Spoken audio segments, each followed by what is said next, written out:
This is the Build a Vibrant Culture podcast, your source for the strategies, systems, and smarts you need to turn possibility into purpose. Every week, we dive into dynamic conversations as our host, Nicole Greer, interviews leadership and business experts. They're here to shed light on practical solutions to the challenges of personal and professional development.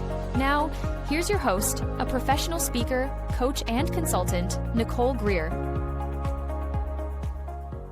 Welcome, everybody, to the Build a Vibrant Culture podcast. My name is Nicole Greer, and they call me the Vibrant Coach. And I have another vibrant, amazing guest on the show today. Let me tell you all about him. Look what he sent me in the mail, everybody. Oh, my gosh. Never Delegate Again. Can you believe this? This is going to be epic.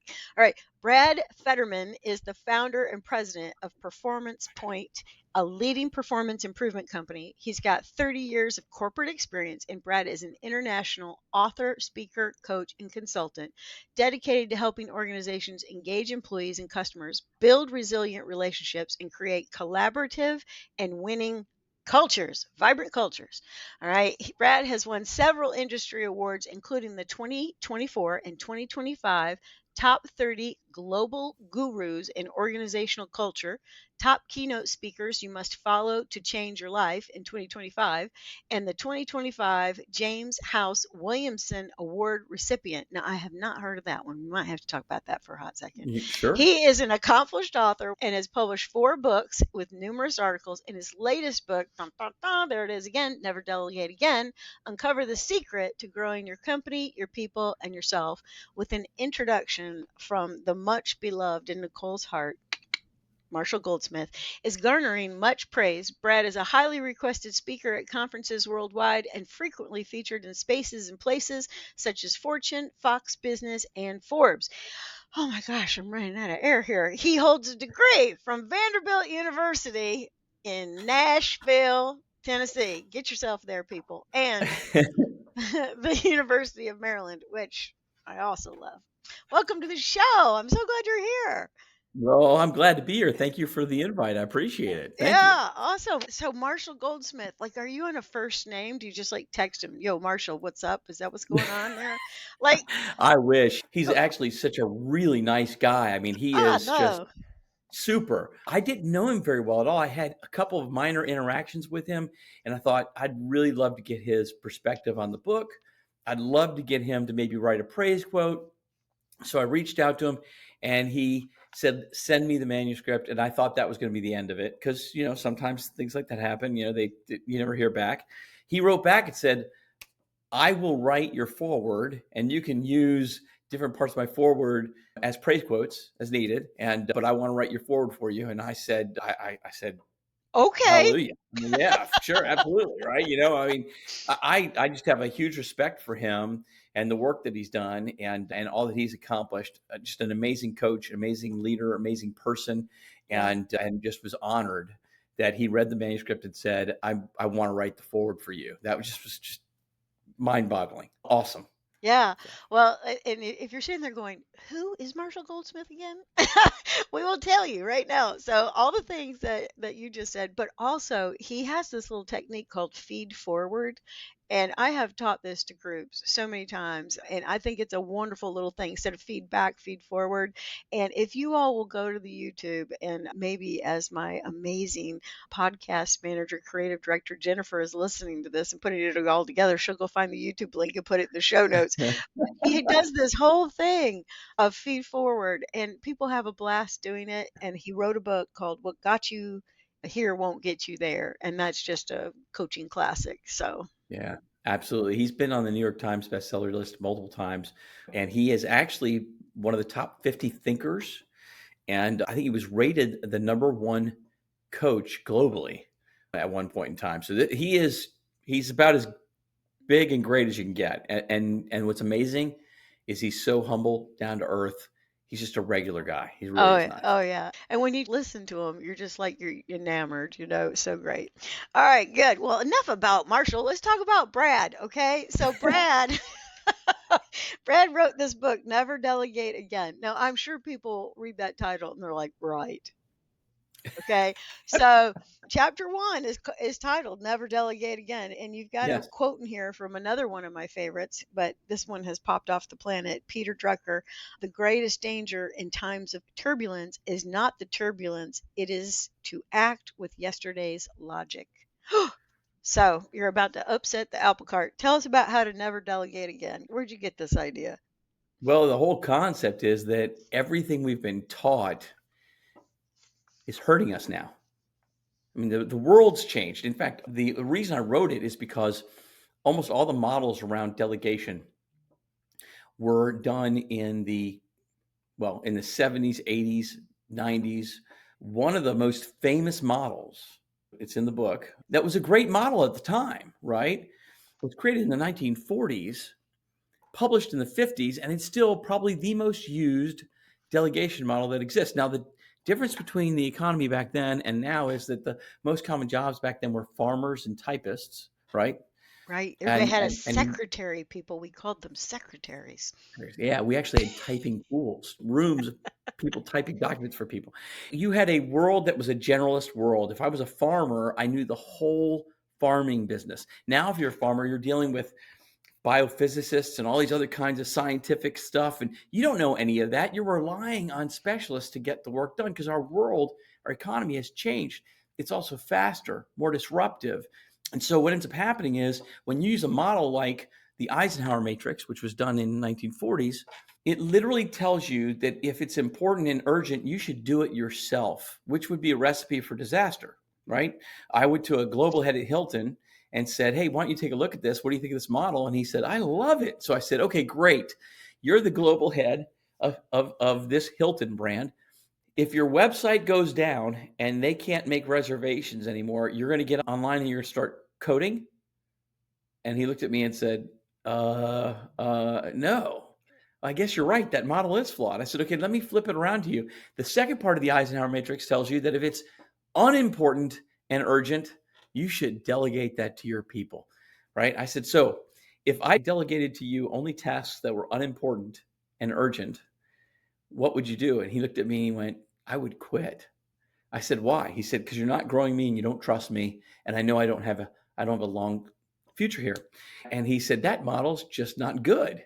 And and I said, "You're right." So we came up with something called the growth matrix, which is all about growth. And the reason we did that was because not only has the world gotten specialized, we're in a disruptive period. So company life cycles used to last for about 85 years.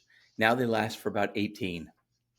That's scary that the companies only live for about 18 years on average. Second thing that's really scary is that you used to have skills that you learned that lasted your career, your lifetime. Oh, Your not skills are anymore. lasting between 2.5 and 5 years. And so our argument and the argument of the book is that every decision we make around how work gets done should be a decision about growth for yourself, for your team, for your people, for the company. Because if you don't grow with every decision, then you become irrelevant overnight, right? That's really what the book is about and why we wrote it, why I wrote it, I should say. It's just we live in a time where the old rules just don't work anymore. Yeah. Yeah. And your comment about skills, I mean, like all we have to say is how versed is everybody on your team on AI? That's all we have to ask in terms of like skills. And I've been in I don't know how many meetings, Brad, and I bet you have too, where you just have people make big sweeping comments. Oh, that stuff's scary. Yeah. you know, and it's like, oh, it's not scary. It's just a tool, and you need to learn to use it, and you need to learn, Yeah. like anything, the right things to do and the things you shouldn't do. Well, I talk to kids getting out of college these days, and there's usually two types of new professionals. The first one is, how do I make as much money in 5 to 10 years as possible because all the jobs are going to disappear? And the other one is, how do I stay ahead of AI because I want to stay relevant and I want to be able to work for my career and I don't want to get kicked out, basically not get back into the workforce, right? Because once you fall behind in an environment like it is today, Yeah. it's hard to get back in, right? So I think people are scared. They're freaking out about technology, about disruption, about AI, and you're right, they don't understand it. But there's strategy that we can have around it Yeah. is growth, right? If everyone's growing, then we're going to be okay. Right, That's right. it. You know? Yeah, and the thing, I looked at your list of models in here, and I actually teach inside universities, and all of these models are still being taught. Yeah. So, Yeah. so you're gonna have to turn this into a textbook, Brad, All right. so that they can purchase it. Yeah, but I love what you're saying about growth because my philosophy, which I think is the same as yours, is that if you want a vibrant culture, you got to have vibrant people. A lot of times people Yes. are like, we're working on the culture. And I'm like, well, let's just work on the individuals inside, make them all light up, get happy, grow, transform, become something they weren't yesterday. And this place will light up, I promise. Yeah. And it will be a Yeah. fun place to work. Yeah. No, I tend to agree. I think you got to work at culture at both the higher level and at the individual level.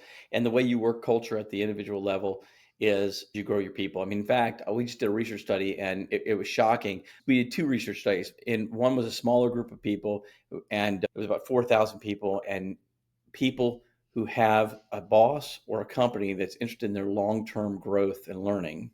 Not what do you need next quarter, not what do you need for my performance review, but you're interested in me staying relevant, right? We're 100 times more likely to stay. We did a That's good. second study with over 60,000 people globally, and it was still 35 times more likely to stay and more likely to be productive and more likely to speak highly about the company. I mean, you can't beat it. Growth is the key. It's the new psychological contract between employer and employee. You take care of Psychological it. safety. That's right. Yeah. That's right.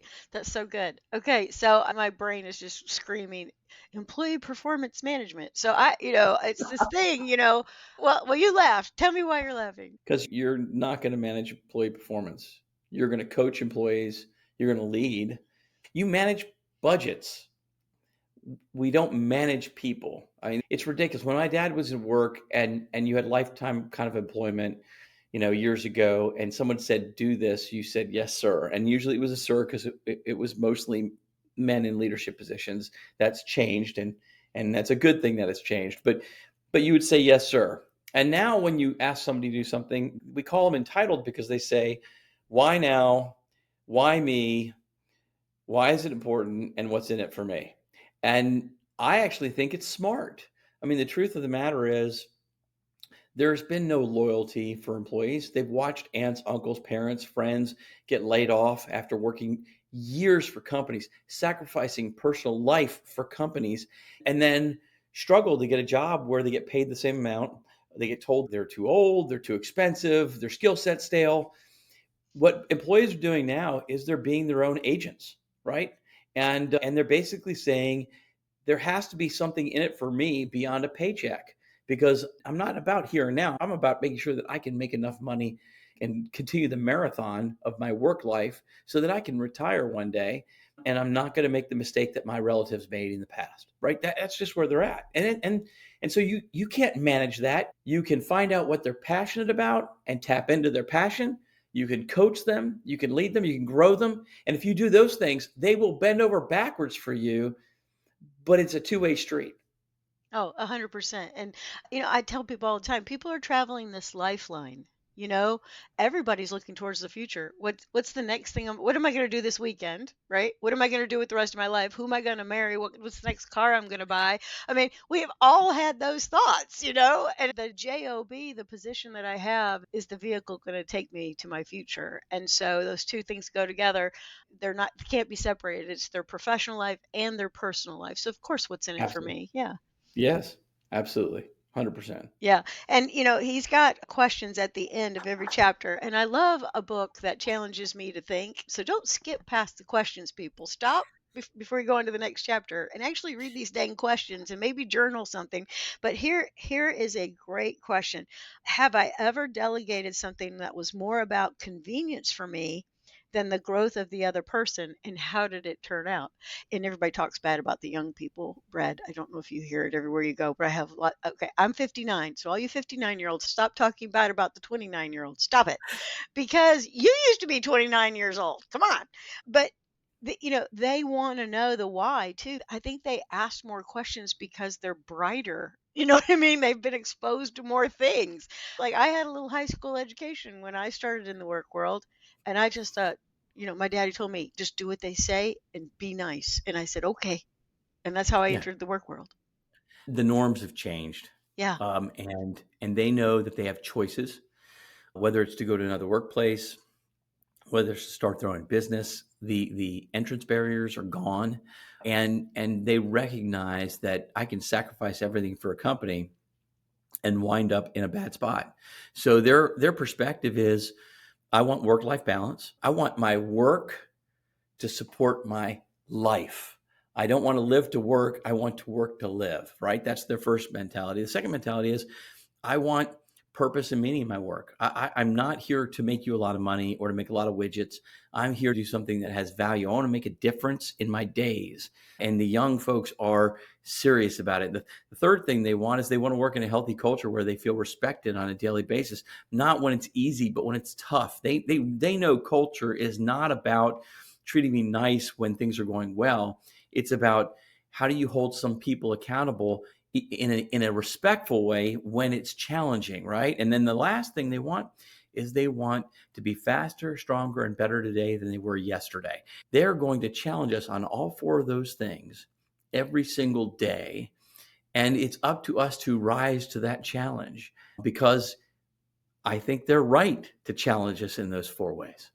That's right. It's right. Yeah. Yeah. Okay. So, it's about growth. It's about improving that person, getting them on the career path. And you've mentioned this a couple times. And, I've been on the purpose mission bandwagon for a very long time. And I read a book a long time ago by a woman named Lori Beth Jones called The Path. And it changed my life. Like, I read it. I'm like, oh, I should have a mission statement. Oh, wait, I should figure out what I'm good at. I should know my strengths. So even for, a Gen X over here, I've been on that thing about, I want to be plugged in where I feel like I'm making a difference in my days. So it's really not that brand spanking new. No, Yeah. no. It's brand spanking new in the sense that companies are starting to feel it because it's a Yes. groundswell, right? Yeah. It's a big thing now, and you can't ignore it. And people say, well, but I just want them to get this stuff done. And what I tell my clients is, it is a tidal wave that you can't overcome, right? You can't Can't stop stop it it. from happening. So Nope. you either have to change the way you're approaching work and employees, or you're going to fail, right? It's bigger than you. It's a societal shift, and we just have to recognize that. That's right. That's right. Okay, so chapter 2, you talk about why we fail at delegating, and one of them is lack of trust. So talk a little bit about lack of trust for me for just a second. I don't give this to people doing really Wow, great. I think I am different about a lack of trust. I say that it's an excuse, right? Okay. So my distrust of you, per se, is not because of you, it's because of me, right? And that's what people don't understand. Trust is an internal battle, right? And it's built on the concept of whether you're going to be self-interested or you're going to be interested in others. You cannot be in two places at one time. So you can either be interested in other people, or you can be interested in yourself, but you can't be in both places at the same time, right? So Mhm. when you're interested in yourself and you run everything through your own vantage point, will this help me or hurt me? How will my boss feel because they're going to be late on a deadline? And you've got employees that need you, want you, they're scared because they know they're behind or whatever. When you run everything through your own filter and it's about you, you lose trust with your employees, right? And you distrust your employees because it's all about your anxiety, your angst. If you are focused on them, it's an amazing thing. You become a servant leader and you build trust, right? And people say, well, what if they let me down? And so my question is, so what you're saying is someone has to earn your trust. And they said, yes. I said, so the fact that I'm in a relationship with you and I have to earn your trust means I don't have it. Yes, because you have to earn it. So then I turn around and say, why do I have to start a relationship with you in a hole? Why Right? do I have to Why can't prove you myself? extend me some trust? Trust, right, right. You are in the power position, and yet I'm the one that has to dig out of a hole, and I didn't even do anything yet. And then I get into this concept of expectations. If you say to me, you don't trust me, basically, whether you say it in those words or in your actions and deeds, people rise to expectations. If you don't trust me, chances are most of the people that work for you are going to demonstrate to you why you shouldn't trust them because we live up to the expectations for us. If you believe I can do great things, chances are I will outperform what I thought I could perform. But you as a leader are dictating that with your expectations of me. Yeah. I was just talking to somebody about I had a phone call HR thing and they were talking to me about this gal who was in her first 90 days of working for this company Mm-hmm. and they called it the probationary period. And I said, "Wait, hold on. Before we go any further, we're going to rename that." So it's like you got a brand new job and now you're on probation. I was like, that is the craziest thing. And apparently, Everybody says it. Everybody does it. oh, I hate it. I I look do at it too. more I was like like, Lord.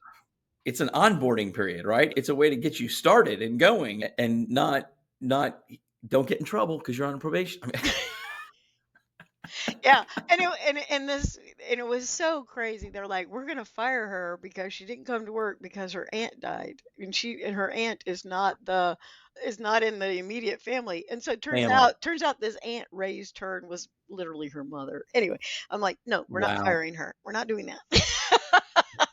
So we are a little upside down. Okay, all right. Yeah. So here's another kind of myth. I can do it better than this person I delegated to.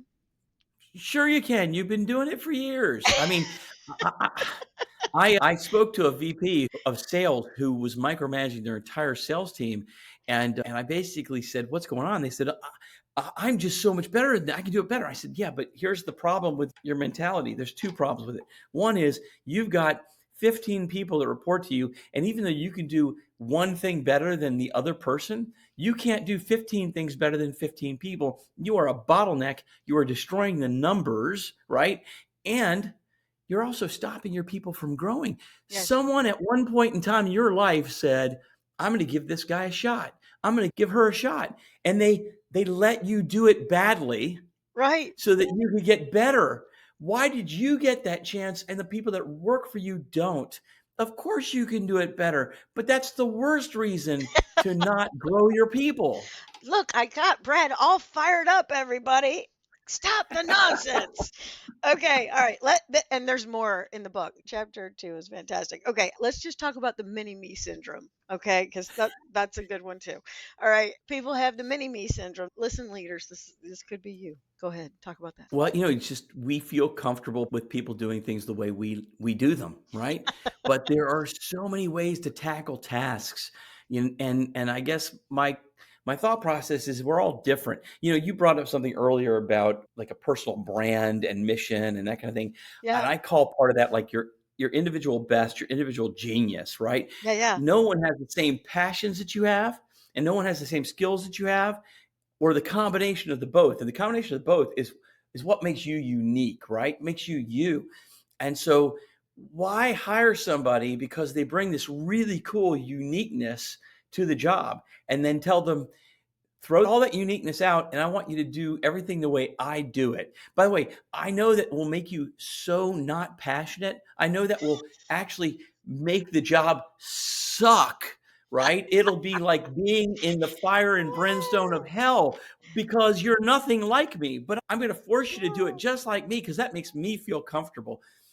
I'm not doing the task. You're doing the task. My job should be to make you feel comfortable doing the task in a way that you think will work. And as long as you're doing two things, you're not breaking with our culture. Well, three things. You're not doing anything morally or ethically wrong, Right. Don't and get us you're in trouble. hitting the results that we need. I should be saying, go for it. Be you, right? That's what I should do. Yeah, that's So, so yeah. fantastic. Yeah. Are you ready to build your vibrant culture?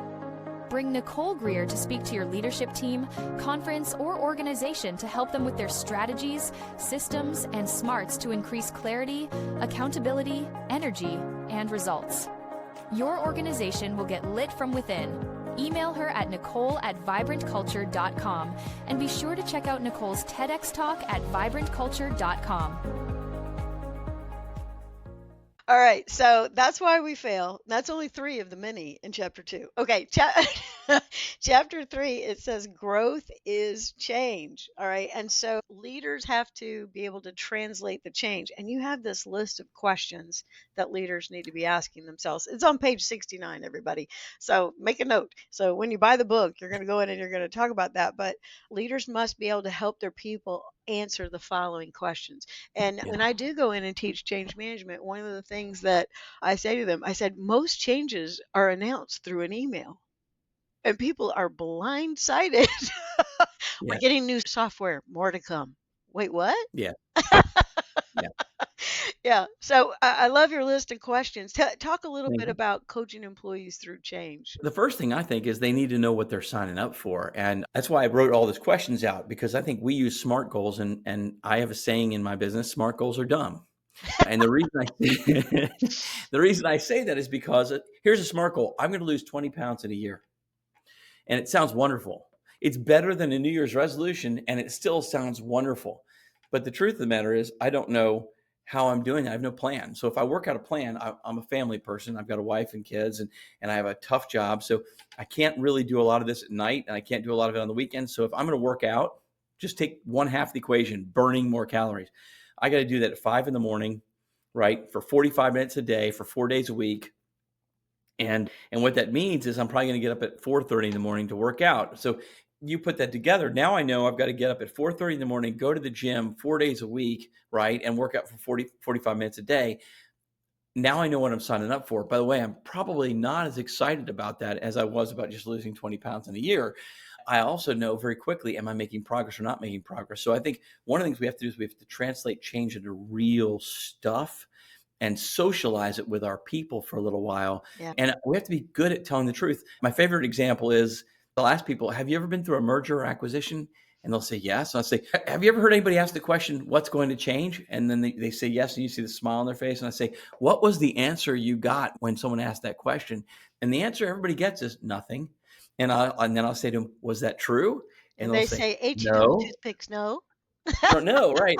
And so people feel lied to during change all the time. So I think it's the first thing. The second thing is we have to recognize there's a lot of emotion wrapped around change. And so Oh when my we God. bring Yeah. out a new idea, especially for people that are used to doing it a certain way, that can be scary, right? And it also not only can be scary, it can be one of the situations where people don't know whether they need to do that or not because they've been good at what they've been doing for so long, right? So why do I need to change? Even if other people need to do this, why do I need to do this? And the thing about it is we don't accept that emotion.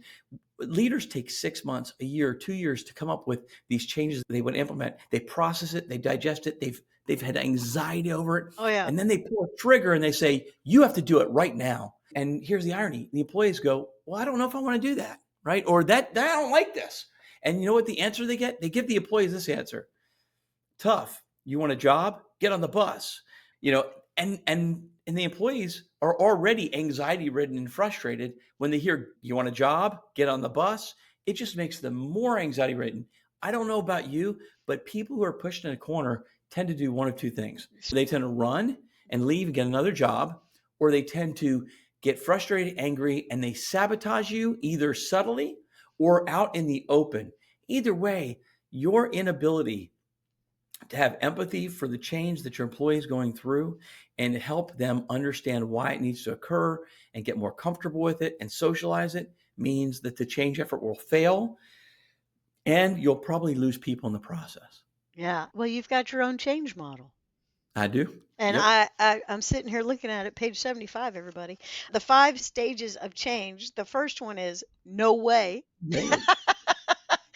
And then I love what you said because, before we started the show, everybody, I was telling Brad, I reminded him how we got acquainted, but we both have this friend named Pam Boney, and she's like wicked smart and so talented and such a great researcher, nerd, model developer. Anyway, love her to death. And she introduced me to Brad to do this podcast, so I'm delighted.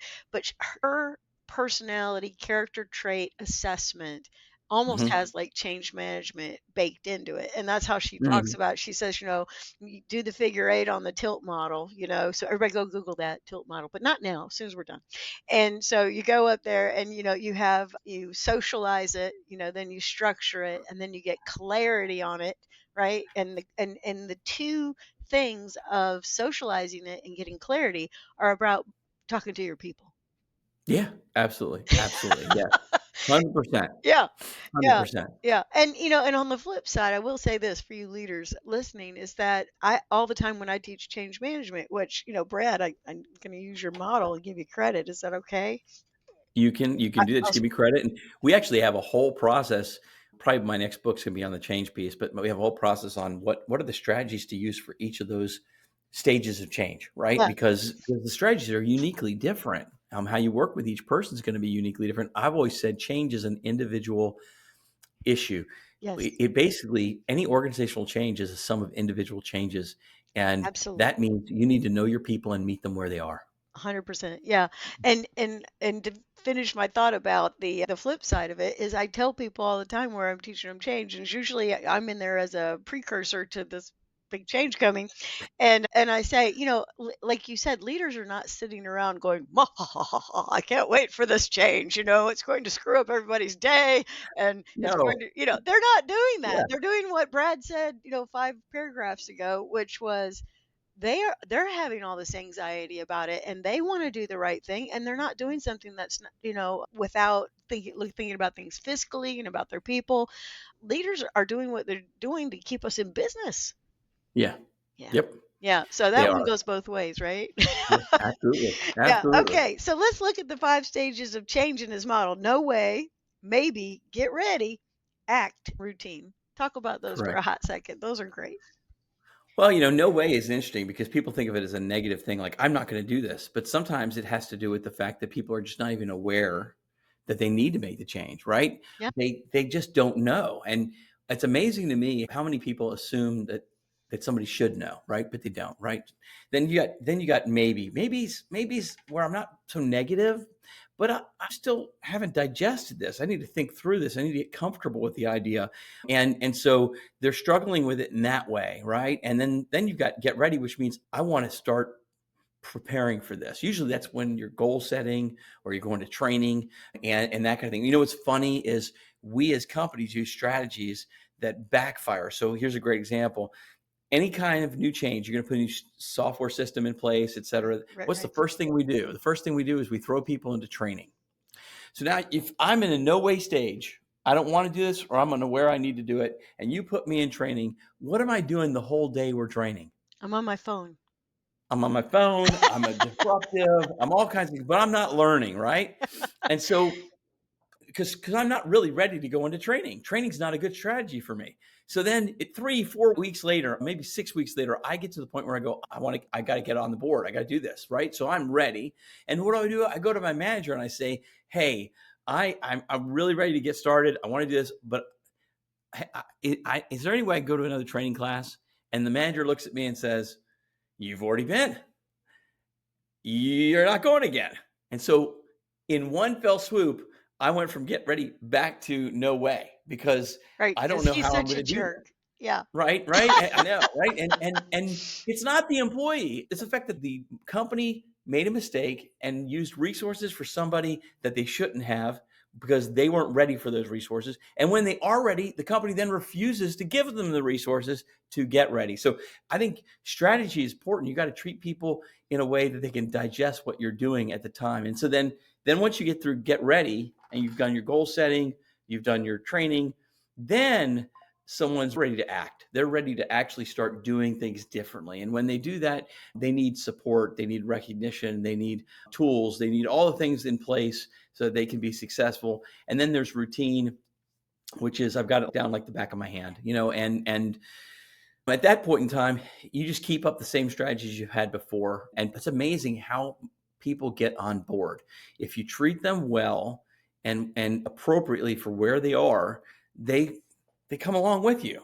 But if you want to slap them and say, get started now, they fight you, right? And so my perspective is I'd rather walk alongside somebody than fight somebody, right? That's kind of where my headset is. And that's what the change model is built to do. So Yeah, that's good. Yeah, so we're looking forward to the book. thanks. Are you going to Thanks. write today? What are you doing today? What are you doing for the rest of the day? I'm actually going to record. I'm recording my audiobook, Oh, of Never Delegate Again, because that's coming out in a little while. yay! Then I'm going to start writing the next book after that. How's that? So there Okay, you all go. right. Well, somebody's got to hold you accountable. All right. I appreciate that. All right. So let's rethink growth assignments. Let's rethink Yes. growth assignments. Talk a little bit about that. In this chapter, it talks about what you said earlier about in the 1940s we had clerical worker, farm laborer, and today's current roles: AI engineer, automation engineer, cloud architect, driverless car engineer, SEO analyst, which I think is now somebody was telling me about is it GEO? Oh, I mean, like, Yeah. yeah, You're shifting, and there's a whole AI piece to this where yeah, now instead of doing keyword searches, it's how do you connect with Chat GPT and Gemini and all these other ones, so that when people are asking questions of those, you get pulled up on the AI, right? So it's right. That's what I'm amazing working on. that SEO was not that long ago, and now it's shifting to something completely different. That's right. That's Yeah, right. yeah. Yeah, I was on a call and the guy said, "Oh, you need to get on Reddit yesterday." And I'm like, "Really?" And he's like, "Yeah, because the AI is out searching for the conversation, searching for the things, and so you got to be out there." And Substack was the other thing he told me. Anyway, Substack's a big one. Yeah, yeah, yeah, so it's yeah. it's a big deal. Okay, so let's do that. Let's talk about rethinking growth assignments. A lot of Sure. times, I'm sure this is your experience. I don't think I'm in a bubble, but I'll go places and I'll talk about getting a career path in place and having the conversations about where your employees want to go, and they're like, "Well, we don't have a lot of turnover, and we can't promise people, you know, that they're going to get a promotion someday." I'm like, you have to be developing people, going Yeah. along the way. Yeah. So talk about that a little bit. Well, I think there's a big difference between advancement and development. And I think we 100%. we are so fixated on promotions Yes. because we were hierarchy driven. And the truth of the matter is the hierarchy is dead. Network technology has kind of replaced it. Culture's replaced it. The only reason you have a hierarchy in place now is for budgetary decisions, signing off on contracts, and being a referee if you have to be, right? So Hmm. the truth of the matter is we're flatter organizations and our teams are bigger and we have more people under us. So the reality is we can't measure growth through advancement. We have to measure growth through new skill sets, marketability, that kind of thing. And so what I tell people is you should be thinking about what your talents are, your skills are, and what the industry or economy needs, not just now, but 3 years from now, 5 years from now, maybe even 10 years from now. I do this activity where I tell people to imagine they're in 1924, and so we start talking about things, dirt roads, you get around by walking or horse, you didn't have indoor plumbing, you didn't have refrigeration, you don't have hair dryers, you probably didn't have a radio, you didn't have a TV, definitely no computers. I talk about how simple life was from a technology standpoint, right? It was slow. And then I put you in a coma and I wake you up in 2024 or 2025. I will you out on the Times Square. People used to be dressed from the top of their neck down to their feet, right? And now you've got the naked cowboy, people in Marvel outfits. You've got horns, you got sirens, you've got LED panels across buildings. That's right. What's going through your head? And they say, scared, freaked out. Am I on Earth? All kinds of things. And so here's what's amazing. What's amazing is they realize that even if it's great stuff, they're behind and they can't keep up. They're in trouble, right?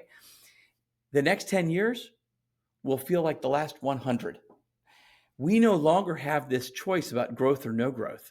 When you have an employee that says, I'm fine where I'm at, that's not okay No. for them or for the company. Because Right. if you say it's okay, it means that your company's going to die, right? So the key is everyone's got to grow.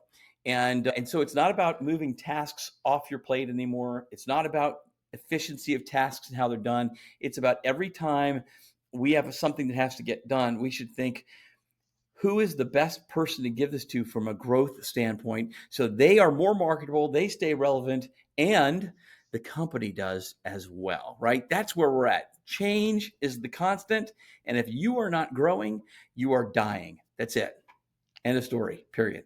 Mic drop, everybody. That was excellent. Yeah, it's like, do we need change management? Yeah, you need that. You need to know that. Yeah. All right. Last thing I want to ask you about is your Okay. culture character model. Okay, so this Oh is on yeah. page 109. Now, we only got about halfway through this thing, people. This is the last question I've got. But the second part of the book is about making it real. There's all sorts of actionable stuff in here that you can do. This is not just, read a tome and, oh, that was nice and a couple ideas. No, you can actually start putting the stuff to work. So that will be my last thing is like, tell me how you came up with the culture character model and how can I use it? Wow. Well, I It's thought ginormous, y'all.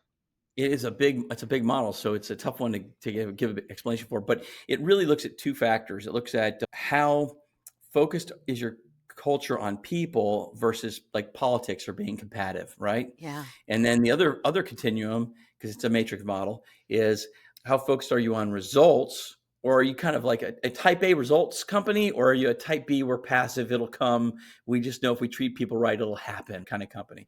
And based on where you are in both those continuums determines what kind of culture you are. So for instance, if you are combative or political and you are results oriented, you're going to have an aggressive political culture. Right. I worked in one where the CHRO created two HR departments doing the exact same thing, serving the exact same target group of employees.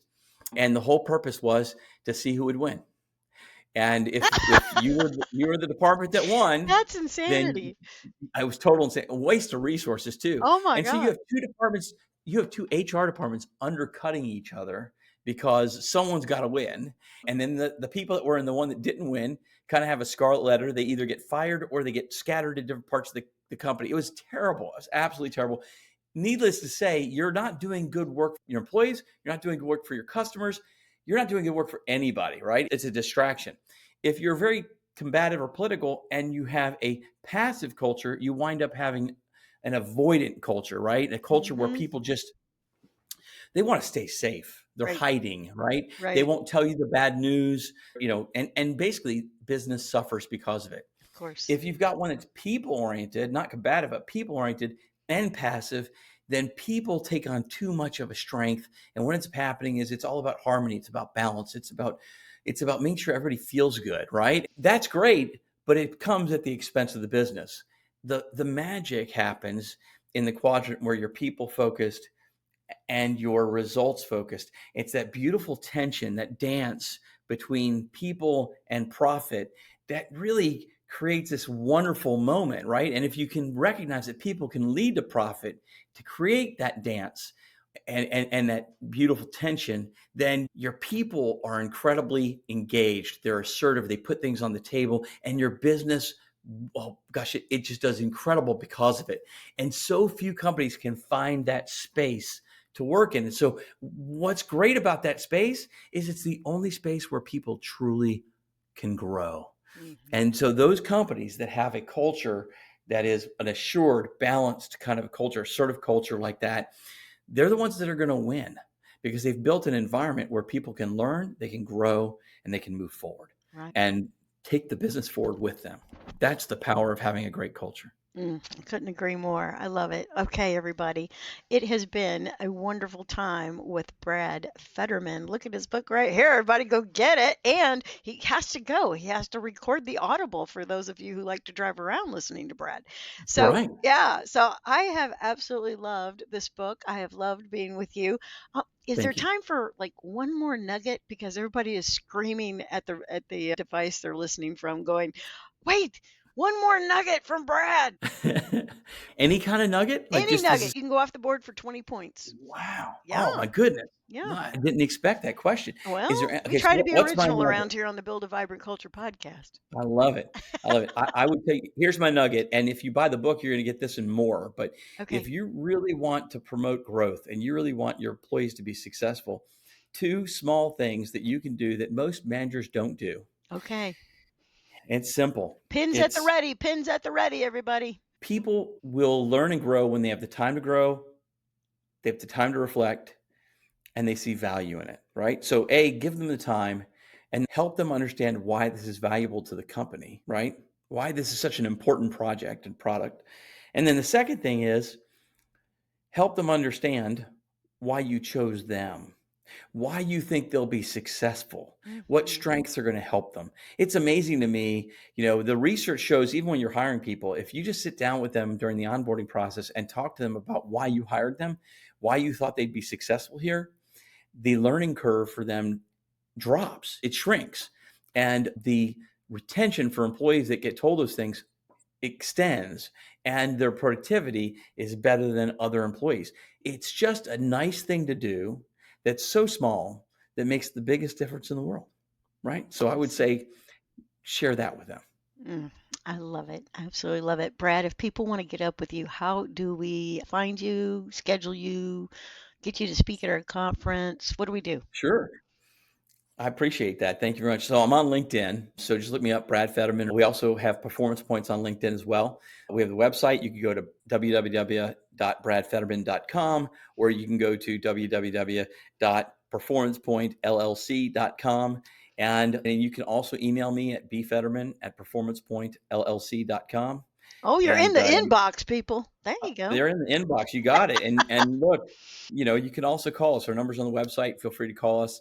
I've got a great team, and I love to hear from people. And if you contact me on LinkedIn, I will respond. I believe social media should be social. 100%. So I'm not one of those people that says, join me, and then they ignore you. I will actually interact with you. I promise. All right. Fantastic. All right. Brad, I'm grateful. Thanks for being on the Build a Vibrant Culture podcast. It was awesome. I'm grateful too. I thank you for having me, and you are awesome. I love your energy. So I appreciate it. Thank you. Thank you for joining us on this episode of the Build a Vibrant Culture podcast. If you found value in today's episode, be sure to subscribe on your favorite podcast platform. And if you're watching on YouTube, don't forget to subscribe here and ring that notification bell so you don't miss an episode. Your support helps us grow and reach more like-minded leaders committed to building vibrant cultures. Remember, the journey to building a vibrant culture never stops. Stay inspired, keep nurturing your vibrant culture, and we can't wait to reconnect with you on the next episode of the Build a Vibrant Culture podcast.